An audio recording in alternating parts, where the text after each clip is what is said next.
Do you remember the Ponyo theme song? Ponyo, Ponyo, Ponyo, fishy in the sea. Now I know my rap. I was in the ICU for 8 hours, completely being kept alive by an oxygen machine. Should we call him?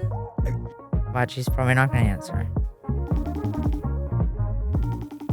Hi.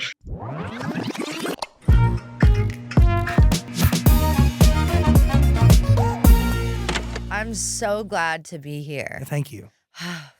It's been so long. I know. It's been like, what, 3 or 4 years? That feels weird. 2022. 2022. Yeah. Oh my God. Have things changed since then? So much. I feel like so much more in my own body since then. I don't know how to explain it. I was coming out of such a hard time last time I saw you, and like was getting used to the new normal, like the newer version of me. And now I feel like I've had that like metamorphosis and change, and like I'm really like comfortable in myself compared to the last time where I was still figuring things out. How are you guys? Does anyone ever ask you that? How are you guys? No. By the way, we're here with Noah Cyrus, everyone. I want to know how you're doing. How it's been a long time. We're doing it. Thank you for we're doing good. We're doing good. Yeah, we're doing yeah. good. Tell me. No, we're doing good. I want to talk about you though, because Okay. I'm interested in the role that music plays in that whole thing. And also I feel like you've been accepted by the country genre, the country community. In a way, did you ever expect that acceptance? Because you have been accepted, right? Well, thank you. I definitely have. I didn't expect that this year I would be putting out a single with, if you would have asked me in 2022, I wouldn't think that I would be putting out a record with Blake Shelton right now. And in the place that I am musically, not because I didn't want to, but just because I gained so much control over my music in the past 4 years. Wait, what, 2022? 3 years, 4 years, ever since, honestly, I mean, July was like really like the start of that time of my life, was like me just inching closer and closer and closer to country music again, like every release after that kind of inched its way back to my roots. And it's been an honor getting to work and meet with, so many incredible artists in the genre, and feel that acceptance and that, feel that love back from them. It's also, a genre that I've admired because I grew up idolizing my dad in that genre, and it set they have so much of my respect, the artists in that genre, and for songwriters in general and storytelling, and it's something that I grew up, the music around me growing up was honest, genuine storytelling and classic country music. So it was just, I feel like for many years I've just been like gnawing at the bit, like just ready to like go and go and go, and just pulling myself closer to this direction, which ultimately feels very good and very comfortable and like home for me. So, And by the way, you bring up Blake Shelton, but like you also have records with Ella Langley. We have to talk about it. Wave of the World is one of my favorite songs of all time. It's so good. oh my God, wow, of all time. Thank you. I swear on everything. It is, the album's a masterpiece. Thank you so much. I have listened to it at this moment in time, just as a pure, genuine fan. One, I've watched you perform it live one time all the way through at the Ford Theater. You did I think you did the whole album, right? I did the whole album. Yeah. And then I watched you at the Grammy Museum, but I have listened to it myself, I mean, at least 10 times. It is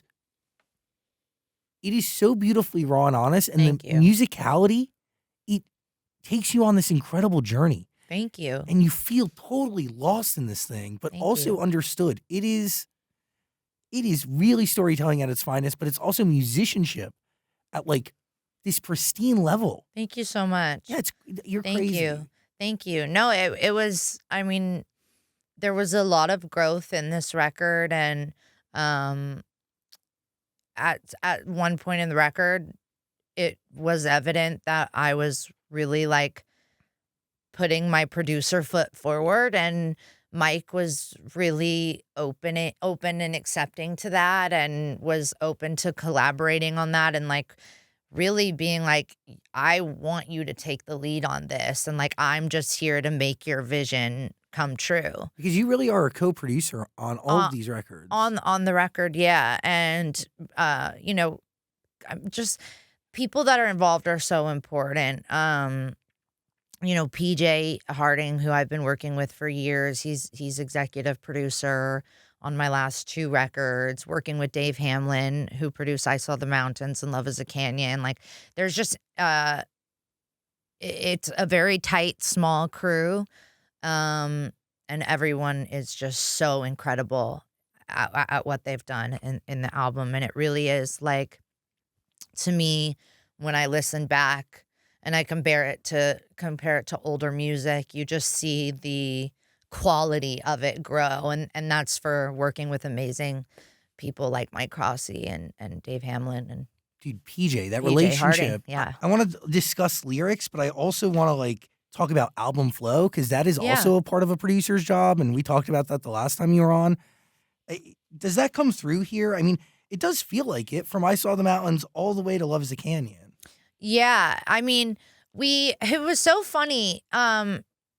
You left out XXX, by the way, my last song on the album. Well, okay, so XXX is the last song on the album, but then there is the deluxe version of the album, correct? Okay, sorry, you're right. You're right. Check to me. Ooh. Excuse me. I'm so sorry. But XXX does make sense for the end of the album, because it all ties together. But that wasn't our ending for the longest time. And we had, I guess, Love is a Canyon. It was XXX and then Love is a Canyon. And one day I texted Mike, I was like, are we dumb? Like, XXX, I sign every letter with XXX. I'm like, that's literally like what we're saying is like we end every goodbye with our XXX. So I was like, that has to be the end of our album. And Gabe Witcher, an insane fiddle player, came in, and Bill Callahan was just like, man, I'm just hearing like Jimi Hendrix, but on the fiddle. So like just a blistering fiddle solo. And I was like, okay, let's see what he's going to do with that direction. And that was his first pass of 3 passes. He literally just plugged his fiddle in. It's the start to finish take, and his very first pass, just warming up his fiddle. And it's the most beautiful ending to the record. And then, of course, with the deluxe record, I get to wrap it up with my best friend, Orville, which is really beautiful. He inspired that song through and through whenever I was writing it, and I knew I would be singing it solo on the record. But since the day I wrote that song, I was like, but for the deluxe, you have to do Love is a Canyon. Like, we have to put out a second version of Love is a Canyon with you on it. And speaking of Orville, you're about to be on a new song with him. Yeah, his EP is dropping on Alex Baker, please correct me, maybe I think it's the this week. 15th? 14th? The 14th? Yeah, Which 14th. one's Friday or Thursday? It's the 14th. It's the 14th? Yeah. But technically the 15th? I think it's Friday, November 14th. Okay. Okay, so it's technically the 13th. I guess at midnight. At 9 o'clock. 9 o'clock here on the West Coast. Yeah. Okay. Okay, but no, it's the 15th. So it's the 14th. Yeah, definitely the 14th. Okay, so his EP, which is a really beautiful song that Orville wrote, and actually, I wrote my verse. I'm like, he didn't write the whole song. What's the title of the song? Acha. Yes. What does that mean? I think it's a place. Oh, is it? Don't quote me on that, and don't put that in if I'm wrong. But I think it's he's South African, and is it not a place in South Africa? Well, I just typed it in, and it's giving me something about New Orleans. So let me do some more research here. Acha Basin. Oh, it might be in the Appalachian Mountains. I'm gonna do some digging over here. I don't know why I didn't ask him this. Well, because the song's written about more about like the Appalachian Mountains and it connecting to New York State and his journey moving over there. And doing his Broadway, and New York became so sentimental to him. So, but it does. We're singing about Appalachia, help me on my way. So we're singing about Appalachia. Bad luck can't follow me to stay if I leave at Atchafalaya by today. So, I don't know why I didn't ask him. You just I don't know. I understood what the song meant. I guess I didn't need to know what that was. That's all that matters. Is that so crazy? No. No, not I at guess all. I don't No. know. Should we call him? Yeah. Wait, Sure. Alex, can you bring me my phone? Can someone bring me my phone? Okay. Watch, he's probably not going to answer.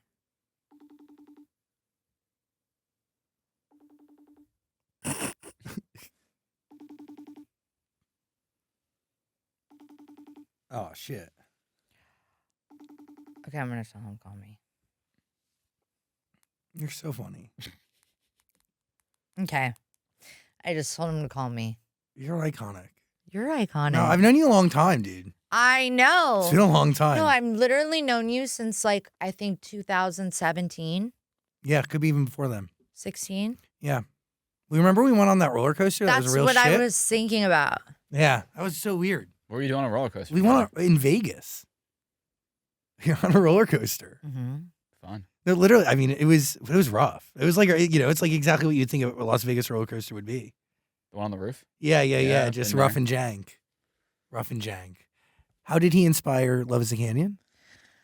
Well, when I met him, I was head over heels for him, in the most admiring, loving way. I was completely we say that when we met, we literally fell in love, and but in the most pure way of friendship, and I just turned into all his music was the only thing I listened to for months. I would only listen to him, and we were making our albums around the same time and going on drives and working on our albums together. And when I wrote Love is a Canyon, I was picturing this deep voice that he has, and this kind of Roy Orbison-y flair that he has, and this very timeless classic sound he has, and melodies he chooses to use, and deep cowboy chords. And so I kind of just referenced him through that record sonically, production wise, and Love is a canyon. That's my Orville impression on the album, is I'm very I was definitely channeling him as a singer when singing that in the studio. What lyric starts it? Is Love is a Love canyon. is a Canyon? Yeah. And I always heard him singing the song more than me. So that's where I was just I want you to sing this song so bad. Is it out? No. No. Oh. There he is. Hi, Sugar Boo. Hi. Hi. Okay, so How are you? you're on the zachsang show. Hi. Hi, Zach. Hello. And what is I can't believe I've never asked this. Where and what is Atchafalaya? It's the Atchafalaya Basin is the big stretch of water that is sort of around in Louisiana, kind of close to New Orleans. So when you drive on the Atchafalaya Basin freeway, it's this stretch of highway in the south that rides all the way over the bayou, and it's all water around. It's my favorite stretch of highway in America. Oh, beautiful. Yeah. But it does connect you through the Appalachian Mountains. Yeah, you could go, you could head east, and then you could Not head east. This is killing me. you could head east and hit the bottom of the Appalachia Trail, and you could go up all the way to New York State. Yes. Is that what you took to get there? Yeah, I on horseback. What? What? Yeah.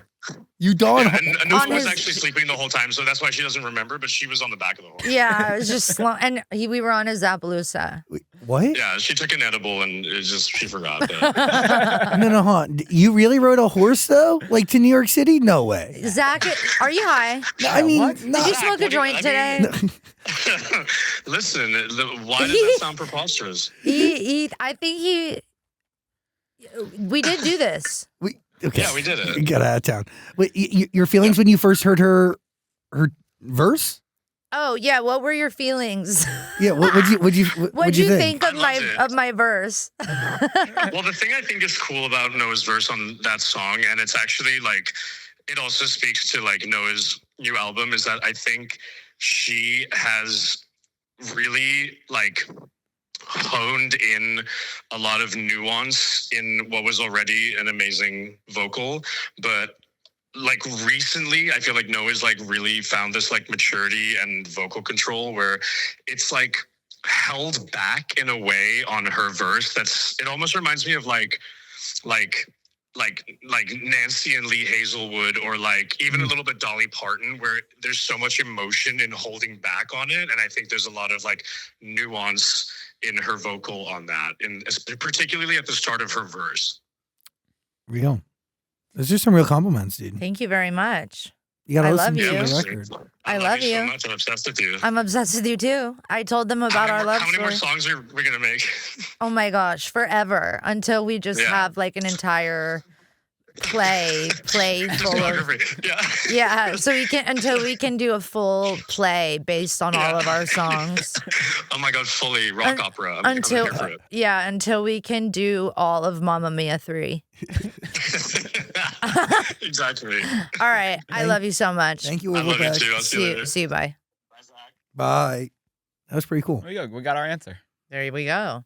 I wouldn't have known that. You sent a real letter, like a handwritten note to Blake This- Shelton, correct? Sorry, this would be the perfect outfit if I was breastfeeding. Because it would be so accessible. Don't you want to be a mom? I do, You and Pinkus? but I'm not at that point right Not now. there? Not Wait, there. is Pinkus the one? I've got a ring on my finger. I know, but it's been there since 2023, right? 2023, 2023. That's good. That's like a healthy fiance engagement period. Mm-hmm. That's great. Very healthy. Are you yeah. guys waiting for a reason? Yeah, there's like a lot. I mean, it's just a lot of moving parts with somebody moving their life from a different country. Oh, yeah, from Germany? Yeah. Yeah. So we're going through through all the process. Have you been there? I have. I love Germany. He's from Dusseldorf, and I love it there. It reminds me a lot of Nashville. It does. No. Y- Really? Yeah. Dusseldorf especially. Like, there's just like a lot of the nature is very similar, and not the city, but like where I'm from. And so I say Nashville, meaning like where I'm from, out in like Spring Hill, Tennessee. Yeah, fields and Yeah, horses fields and horses beauty and like nature. yeah. Do you miss that? I do. I'm definitely thinking about, especially once he's here permanently, like us having houses in both places. Just because I want to be there more, and I really want to go and make this next album, which I'm already starting writing now. I got off of tour, and my manager, he was like, "We're not waiting 3 years for an album again. Like, you're no more falling into that habit. Like, you should Right. just keep going and just keep writing." And like, remember I got sick, so he was like, "The second you're not sick, you and PJ should start writing again." So we have our calls starting tomorrow because we write on Zoom unless he comes to That's great. visit. Yeah. So how much of the core crew are you going to keep with you as you just continue to create? Is it going to stay the same? I think as I evolve, I'm always open to working with, new people and expanding myself and expanding my knowledge and being able to work with other really talented people.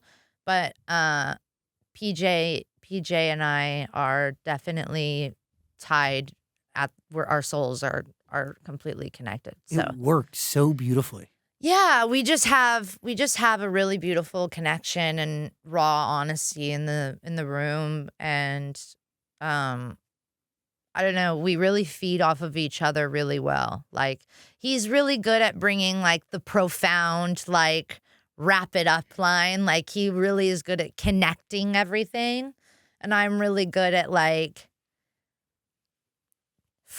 sentence phrasing and way like, we obviously write everything together and equally, like, line by line, but the way that we connect each line is his is very from like a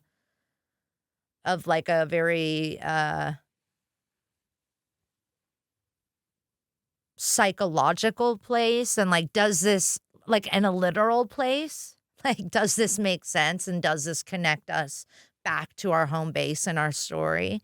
And I'm very like, what are the syllables? How do we say it? Like, do we change this word for this word? Like, how would you say it in a sentence is like how I prefer to sing something, is like not wording it beautifully for a sentence, but like how Bob Dylan speaks in his music. Like, how do you just say that in the most like casual way possible? How do you also balance that with this, in this situation, this desire to tell really the story of your family and your story at the same time? You know, working with a collaborator, it definitely, and us collaborating since 2019, he's gotten to know me so well that he understands the depth and dynamic of my story. And so it's very easy to like go back and talk about times in my life because he was there, and he's known me longer than anyone I work with now, like longer than my manager, longer than, like he's out, like our relationship has outlived many relationships. And you both have evolved, like as writers and as people. Yeah, incredibly. and totally, and I think we would both agree that like we were both a big part of each other's evolution and becoming. PJ has such a clear. One day I'll have to come in here, and it would be great for me and me and PJ to sit on the couch with you guys, but.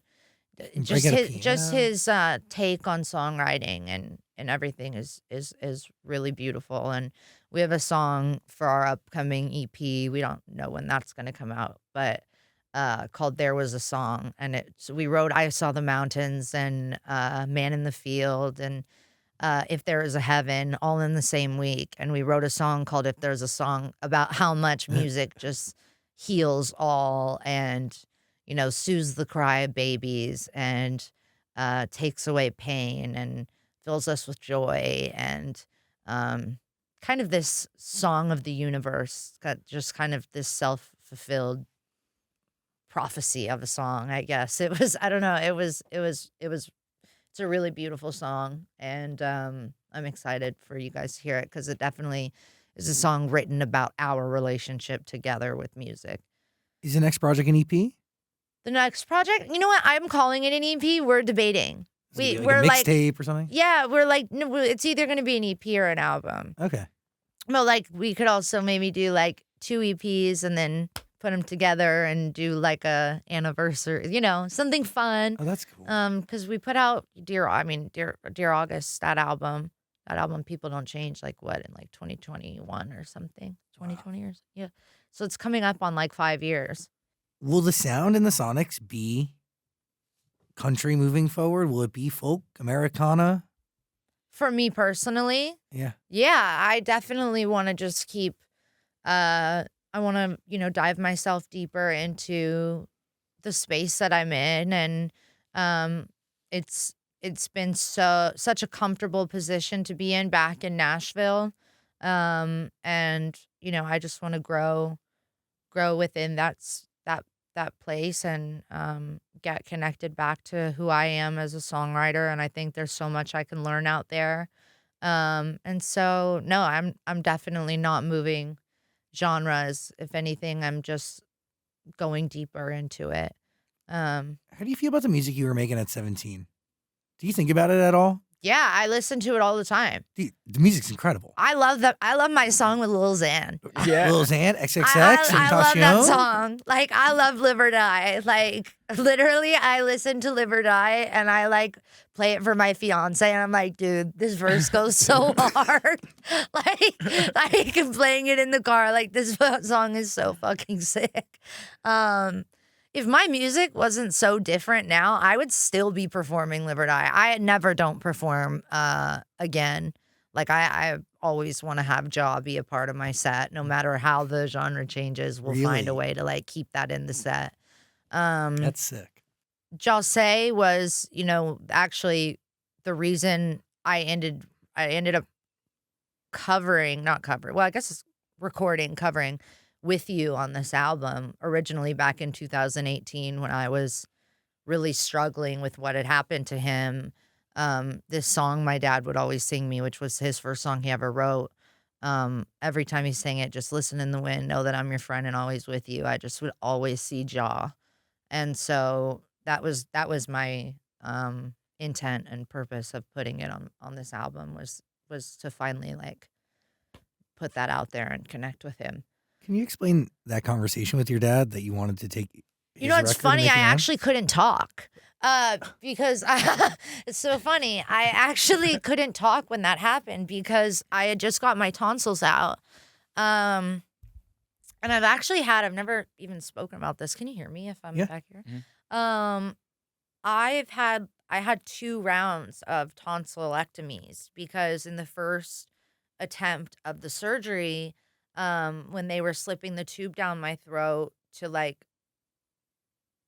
literally keep me alive during surgery, they punctured my lung. Wow. And the tube slipped into the wrong side of my throat and it deflated my left lung. Oh. And I was in the ICU for 8 hours, completely being kept alive by an oxygen machine. And my mom was there all by herself, and it was really, really scary for her. I woke up like, ugh, my throat hurts. Is my tonsil out? Like, am I okay? She was like, no, not exactly. Like, your throat hurts because you've been under for 8 hours and you've had that tube in your throat for 8 hours. And so I had to wait an entire year because the doctors tried to blame it on like an asthma attack and other things, but it wasn't. So like I went through extra things to like make sure my lungs were okay, going to different doctors, but it really was just a slip of the tube going into it was a mistake. And yeah, that was really scary. So I was also scared to do a second one, but in 2018 I just kept getting so sick and it was making touring really hard. I'd have to cancel shows when I was on tour, and so I decided to do the second attempt. That was successful. And my dad was playing with you a lot on the guitar, just to like soothe me because I couldn't talk, but I could listen. And so when I was laying there, I just remember laying there like crying, but not being able to speak, and like thinking about X, but like just not being able to say anything. And so when I was done, I sat and I recorded on my phone my dad playing it. And then I had my friend record that guitar. So that guitar is actually recorded in 2018. Yeah. That's crazy. And Mike was like, this version's so perfect, let's just get that original guitar. So that guitar's from 2018. How do you know this was the album? This was the time? Because you had released another project in between that. Yeah, I don't know. I think because this album thematically and sentimentally ties so close to my family. And it's kind of this 1, 2, 3 punch on the record. It comes Apple Tree, Man in the Field, and With You. And Apple Tree is 3 generations of Cyrus On one song. on one song.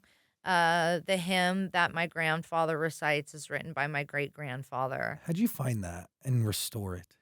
Literally, it's a recording off of my dad's BlackBerry that he sent me in 2015. My dad had a BlackBerry I remember you that was telling us like this on our taped show. together.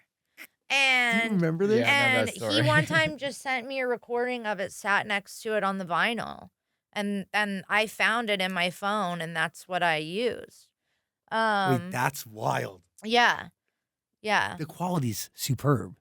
It's what makes it beautiful is it's beautiful imperfections and It is cool how it was passed down from a record Yeah, player to a 100%. BlackBerry to an iPhone, totally. and now it totally. lives forever on freaking digital service providers everywhere. I know. And my grandfather's quartet, was only in Kentucky. So, now they're worldwide. That's so cool for me to think that like somebody in Germany or, wherever I say Germany, because we were just talking about Pinks, is like they're gonna hear my grandfather's quartet now and they're gonna be able to hear him and I get to keep him going through music, which is exactly the way he would have wanted it.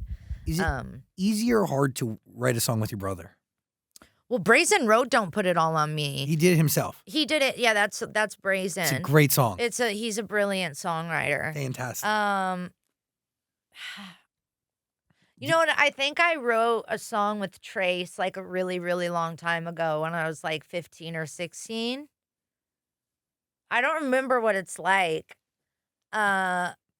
I'm sure me and Braison, because once we both have like an answer for something, it's only our answer. Like especially for music. Like if PJ and I are writing a song and I hear something one way, I'll really be like, no, I really think it should be that, like, and I don't let go.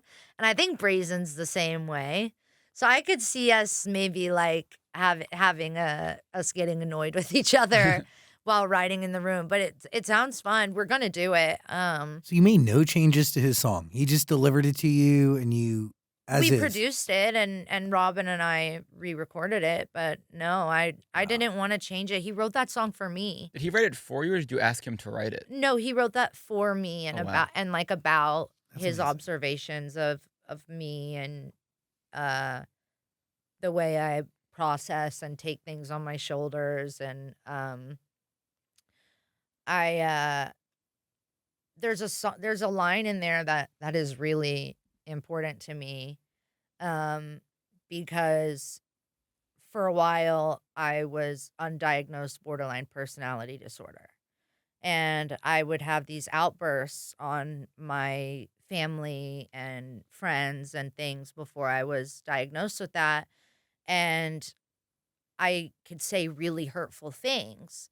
And he wrote in there, and it reminds me of a very specific time. It was right after I was getting into recovery, and that's really whenever I found out that I was dealing with BPD most of my life, and what I didn't know that's what it was. He wrote the lines, the words that were spoken mean nothing to me. And I remember one time where I just said such terrible things because I was just so angry and in this new fragile place of my life where, when I was just getting off of pills, I felt very like fragile. And I was very like, I could get very like agitated. I think that's very normal with your body detoxing these things and getting used to just living life on your own. And so more than anything else in that song, that those lines really mean a lot to me. And now that's been, something that I've been working with and in DBT therapy and things like that to, better myself because I would be hurting people that I don't mean to hurt, and so getting a grasp on my BPD and how having tools in my pocket and learning how to take a beat and soothe myself because that's a lot of the time is what I need whenever I have an outburst like that is self-soothing. And so it's been actually a really amazing process learning about that. You learn so much more about yourself. You get to know yourself so much better. Um, I really enjoyed DBT therapy. Can you explain what that is? I can explain what I did with DBT therapy. A lot of it is um learning how to it's self-soothing, and it's like communication and communication and finding ways to connect yourself and ground yourself, and it's really like a communicational therapy, and like it helps within relationships and with people. It's very helpful for people with BPD who have fears of loss or neglectment or triggers. When they feel like someone's starting to leave, they get triggered. So how do you get back in your body? How do you center yourself? How do you feel things, taste things? Like you go through different, I had a workbook. So say one day of the workbook, it was just about when I eat food, sitting there and tasting the food and reminding myself what I'm eating, what it tastes like, what it feels like, and how to be in that present moment. And it's just really learning about grounding yourself and also how to soothe yourselves in communicational therapy. Because communication was, borderline personality disorder is comes a lot from feelings of abandonment as a child. And for me, I think it was whenever I was having fears of loss or feelings of loss or experiencing loss or what felt like loss, you learn that the more you beg, the more you chase, the more you have to act out, the more you have to scream, cry, say things you don't mean. It's a tool in a way, a behavioral trait that you develop from those feelings. And so that's also a really beautiful thing about BPD is it isn't chemical. It is almost like a habit. So you can do break it. therapy and you can really help yourself. Yeah, manage it. You can manage it. And so I've been working on that for years, and it's helped me tons. Had your brother brought up any of the things that you had said to him when you were having those episodes prior to writing that record or showing you that record? No, I don't even think I've talked about it now. I think I so understand what he meant. That was his way of I just saying it's completely okay. understood what he meant. But having, having Braison back in my life, because when I was going through all of that with addiction, I really pushed myself away from everybody, and I was in such a dark place. So Braison and I really found each other again whenever I came out of that place and opened up and allowed my family to come in and be a part of my life again. It's a special thing, isn't it? It is, yeah. Feels good. Amazing. It's so good to like sit here and talk about it from not inside of it, but like looking at it and just able to explain what it is and how it feels. And yeah. Is it fair to say this is the healthiest you've been while making music? 100%. This is like the healthiest I've been in a very, very long time. But this is definitely the most clear I've been making music, and also the most in control I've been. And I'm not a little kid anymore. I'm not like a 16-year-old kid that just got signed to a record label that has to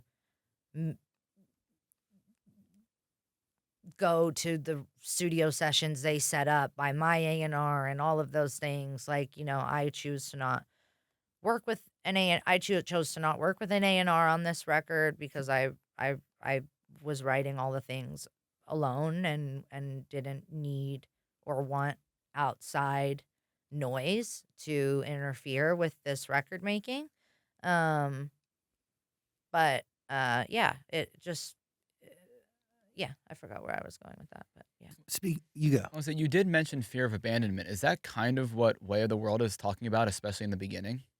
Fear of abandonment. I think you learn. I think that's where you start to learn that very first feeling is like At birth. at birth is like that's your very first time experiencing loss and abandonment, and it just starts. It just starts that day. But yeah, I do speak about that, but I also speak about how you know your parents are people and mess up like you is like those things that hurt you that maybe were caused by a mistake your parent had made or whatever. I look at that as an adult and I see it as that a mistake and that parents are people and it's all their first time. It was their first time having a first kid, a second kid, a third kid, a fourth kid, a fifth kid. I don't look at it as like you like they should have known. It was like we're all human and that's just something that I've really learned. And that's also I think about control. Is like realizing you can't control other people and their decisions and what they do. That is so freeing, but it's like hard to. It takes a while to get there. You know? It takes so long. I mean, I've been in therapy since I was 16. So, it's been a long time. Yeah, but you should be proud of that. Yeah. Yeah. It's a long time of wanting to at least manage and take control of what you're going through and seek answers and help, and that you should be proud of that. Thank you. Thank you so much. Can you share the letter you wrote to Blake Shelton? Because you did write him a letter, correct, to get him on New Country? I did. The letter just was telling him how I felt like. Is this like an email? Is this a handwritten thing? This was a text message. I stalked him until I got his phone number. Wow. Yeah. Where do you start with that? Because you're doing your own A&R. Like, that would be the job of an A&R person, by the way. Well, that's a whole other conversation, zachsang. But that is the job of an A&R person. But So what'd you do? I went through a management change in between the start of that process and the end of that process. And I think that the biggest thing was having a team advocating for me that wants to get my music to the right places and having a team that has access to the right people and the right teams. And so I was kind of on a wild goose chase, like who can get him the song? Is it his A&R? Is it who is it? And kind of going back and forth. And I kept being told that the song was given to the A&R and that they had passed.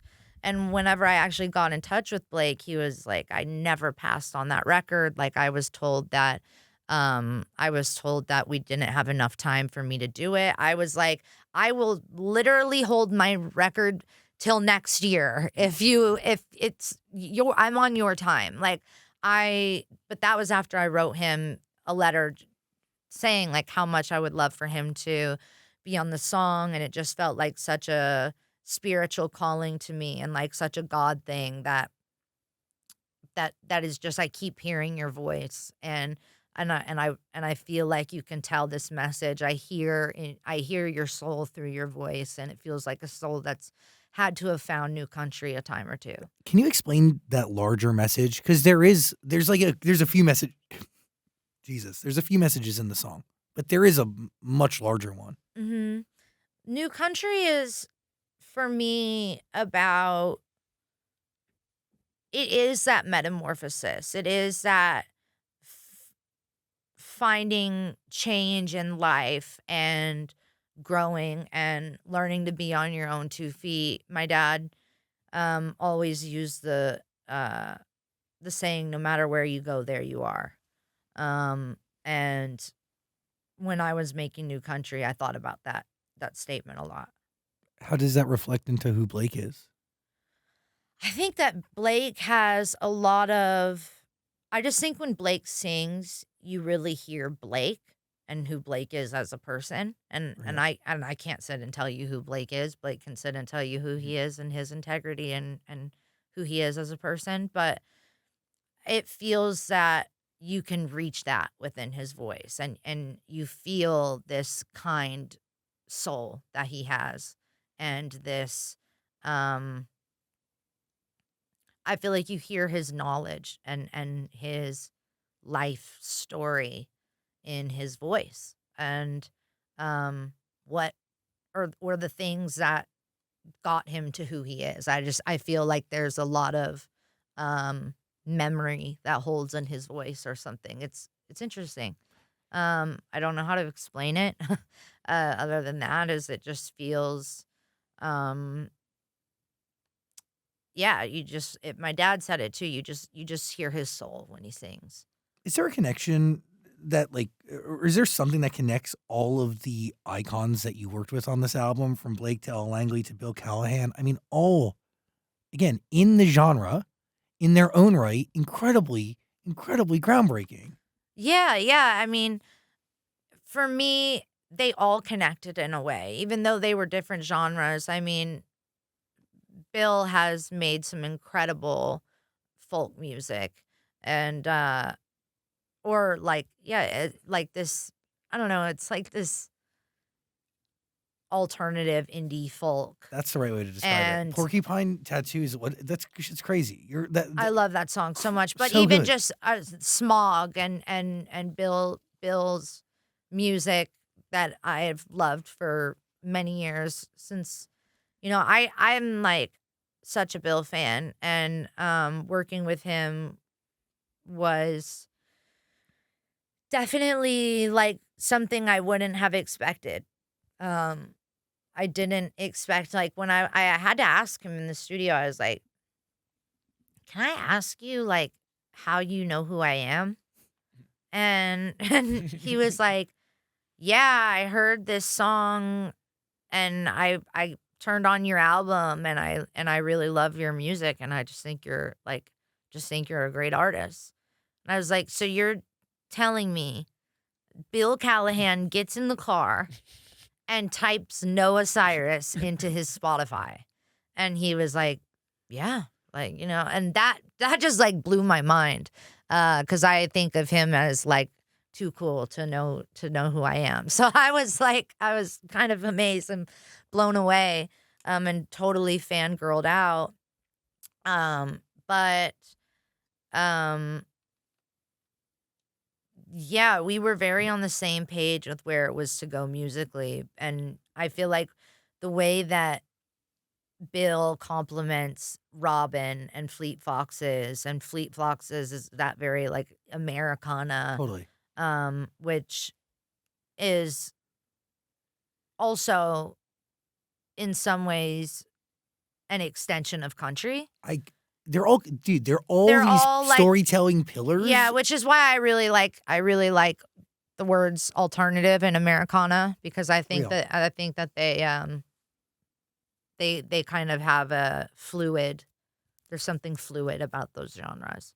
And folk is not just straight folk No. anymore. Yeah, there's so many. I think genres has just gotten more fluid. Genres or whatever, dude. Can't put creativity in a box. You know what I mean, Dan? Well, on New Country, you kind of talk about people putting you in this box that you couldn't really, or what was it? You just didn't fit that box anymore. What box were people putting you in that you felt like it was like, I need to get out of this? My dad always said, think like there is no box.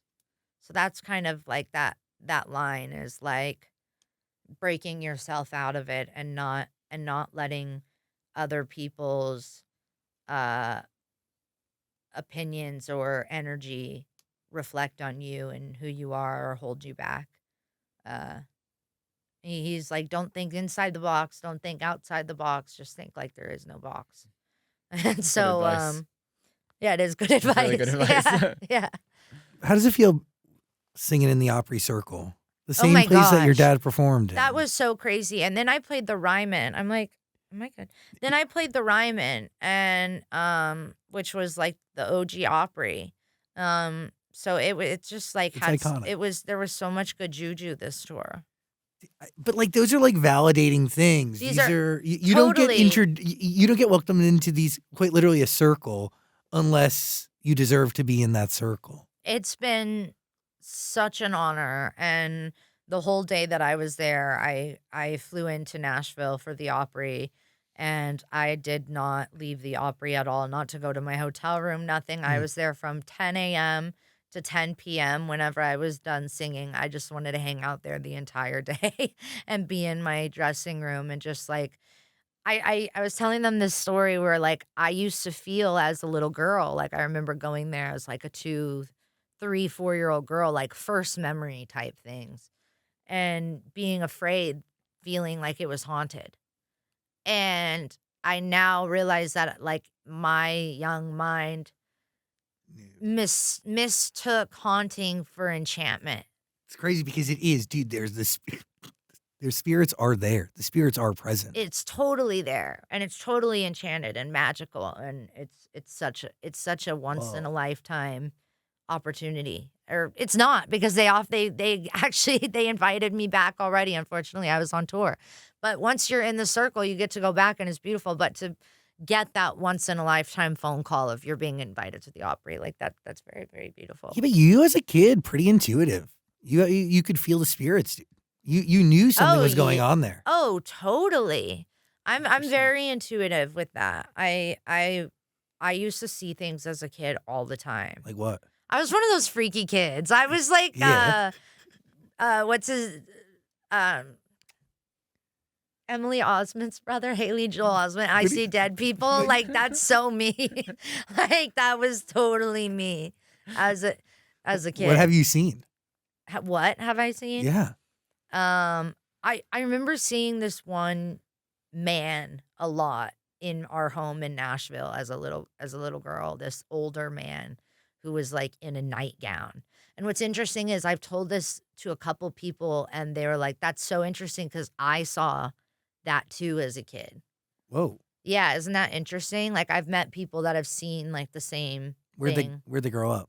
Were they in the same area? No, LA, like different area. And then my dad's very intuitive. The Man in the Field is actually inspired by a poem my dad wrote called The Man by the Fire. And I love the way you just looked at me. Interesting. And he was standing by this bonfire he built. And he swears that he saw a soldier looking in the field, and he had a lantern in his hand, like a old Civil War, like lantern or like soldier walking through the field. And he wrote a poem about it. And so I kind of took that poem and made my own story out of it. And that's why it's kind of, it goes Apple Tree, Man in the Field, and With You, is because that's all very connected to Cyrus. And when did you get him to share that poem with you? Or did he all like... We've always known about that poem. That poem's actually on the back of an album of his. I forget which album it is. It might be Storm in a Heartland or something. Maybe Trail of Tears. I don't know. And what is your process? How do you take a poem of somebody else's and turn that into a song? I didn't read the poem. I just remember it, and I know the story. Got it. Like, I know the story of my dad. I couldn't tell you the poem by heart, but like, yeah, I knew the story pretty well. Oh, I do actually. I may have taken a picture of it because my dad. I love how you gather inspiration. BlackBerry recordings, voice memos. I was just with my dad because we have a song coming out on his new record that Braison produced and wrote. Wait, what? Yeah, Braison's producing my dad's whole next record, which is crazy. That's amazing. Yeah, and wrote everything. But also makes the most sense. What? Oh, it makes so much sense. But I'm like, I might have taken a picture of the paper. Let's see. No. Let's see. Can I zoom in on it? No. Because we just filmed the video for one of his songs, which my brother wrote inspired by the poem as well.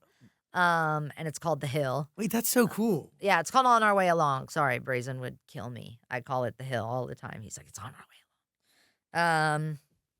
Yeah, but yeah, I pick up and I find this poem in the music video. It's a really special video. I'm excited for that to come out. Wait, that two different musical perspectives on the same Story. I Yes, know. that's It's crazy. cool. I know. Your family's awesome.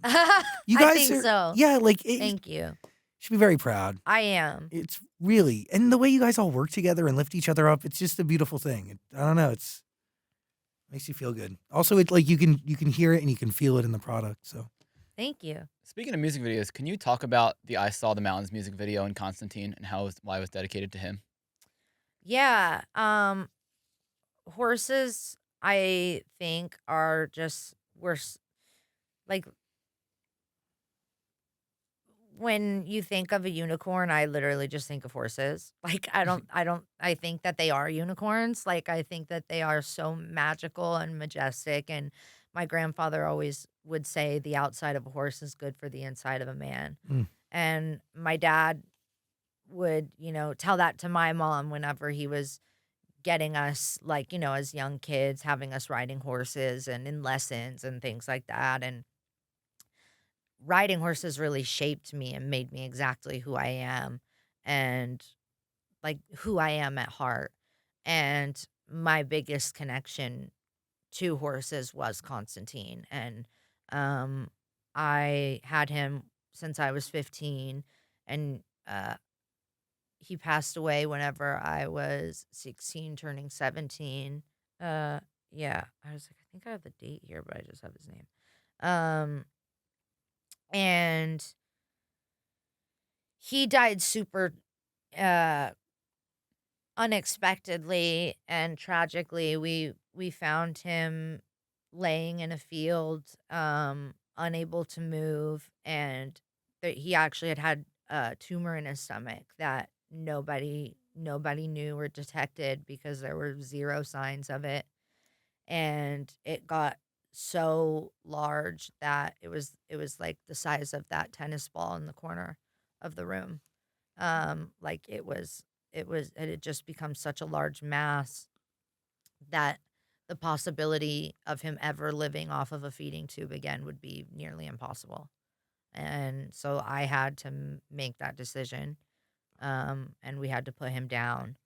And that was the start of me not wanting to continue riding horses as a profession, or that like fully forced me to commit to music, and like tour completely and like just put that behind me. was it the thought of losing another horse? Like what was it? It was just that I felt like nothing could compare to the bond that I had with that horse, and that it's such a massive animal, and it's such a massive loss. Totally. And to go from seeing him every day, except for Mondays, every single day for, years, 2 years, and building our, it was such a short time that I really got to have with him in the grand scheme. It felt like forever. Well, by the way, horses are supposed to live. I know. Could Because, be my 20 pony years. Comet that I got when I was 12, he's still alive. And he's the same age as me. So he's 25. And that was Constantine. He got a lot less days than I had thought that I was going to have with him. I'm sorry. No, That's hard. it's so hard. Grief comes in all forms, and you can grieve an animal the same way you grieve a human being.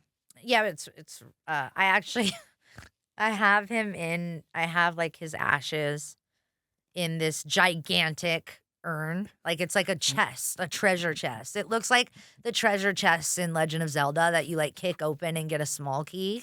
Like it literally is like a treasure chest, and people will come in my house and be like, What's in the chest? And I'm like, my dead horse. Literally, they like always ask about it.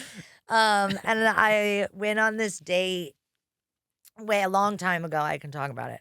And I was moving houses. It was like right before I like I was in Paris and actually met my now fiance. But I like had a date with this guy. It was like our second date, and I was like, could you drive me to my storage unit? And he was like, why? What do you want to get? I was like, well, my mom, she was cleaning her house out and she put my horse in my storage unit because he was taking up too much space. So could you take me, because the thing, it weighs like, literally it weighs like 100 pounds. Like it is so fucking heavy. Like when Constantine died, my mom and I couldn't get it out of the car for like 2 weeks. And so we were driving around with Constantine in the back of the car. It's so funny. No, it is funny because it made healing, like, because it made it like a happiness part of healing, because we'd be in the car and like sobbing over losing him. And my mom would be like, not to talk about you like you're not here, you know? So it was really funny. I asked this guy, I was like, can you drive me? It's like literally almost to Santa Barbara, this thing. And I'm like, I need you to pick it up for me because it's too heavy. And that was the last time I ever saw that person. I even left my jacket in their car, and like I didn't even care enough to get the jacket back. I like literally, I had my horse. That was fine. But I think about this now, and like literally probably his story of me was like, yeah, I went on a date with her and she had me take her to pick up her dead horse. And you know, now I've never talked to her again. It's iconic. It is iconic. So, you know, R.I.P. Constantine. But he's a huge inspiration to also just, I think horses are such a divine and majestic part of nature. And they are just such healing creatures and animals. And I think if you're lucky enough to experience having a relationship with them, it's like a once in a lifetime and once in a life kind of love. I want my loved ones to go with me. Absolutely. Listen to the album. They're all there with you. From Constantine to your dad. To Totally. your brother to your great-grandfather. Literally everybody's there. Totally. Yeah. And that explains my album cover is me kind of finally, that's my vision of what it'll look like when I pass to that side, and hopefully Constantine will be standing there waiting for me. Without a doubt. Yeah. Thanks for being here today. It was a pleasure. Thanks. I love you. I love you. I do have a quick question. Okay. Do you remember the Ponyo theme song? Ponyo, Ponyo, Ponyo, fishy in the sea. Tiny little fishy, who could you really be? Ponyo, Ponyo, Ponyo, tiny little girl. She's a little girl with a round tummy. Now I know my rap. Go. Favorite little fishy, sing along, let's go. Sing P. O. Okay, actually, when I go P, you have to go P. Okay. O. N. O. You know, yeah, you get it, yeah, okay? yeah. All right. Favorite little fishy, sing along, let's go. Sing P. P. O. N. Y. Oh, you suck. And you can clap your hands, clap your fins. Everybody, this is where the magic happens. That was great. Oh, wait, and then at one point I'm like, something, sing along with your favorite fish. And then Frankie Jonas goes off. And I remember when I was recording that last thing, part of that song, she's like, munch and munch, kiss and hugs. Oh, he's my favorite little boy. My mom was like, yeah, when you sing that line, sing it just like Britney Spears. Literally, I swear. So whenever you hear me on the record, I'm like, oh, he's my favorite little boy. And it's like I'm literally trying to mimic Britney Spears as an 8-year-old because my mom was like vocal producing that. like sing it more like Britney. That had to have been like your first job, right? It was. No, my first job was being on my dad's show, Doc. Thanks for being here. Thanks for having me. God. I hope we actually talked about music enough. We did. Okay, great. I think we did. Okay, great. Talked about it a lot. Okay, great. Awesome. You should come back with PJ too. That would be so fun. Like, as you release a new EP, please come back. Please come back. Please come back. That'd be so fun. We'll keep the dialogue going. You good? Yeah. Noah Cyrus. Thank everybody. you, guys. Thank you.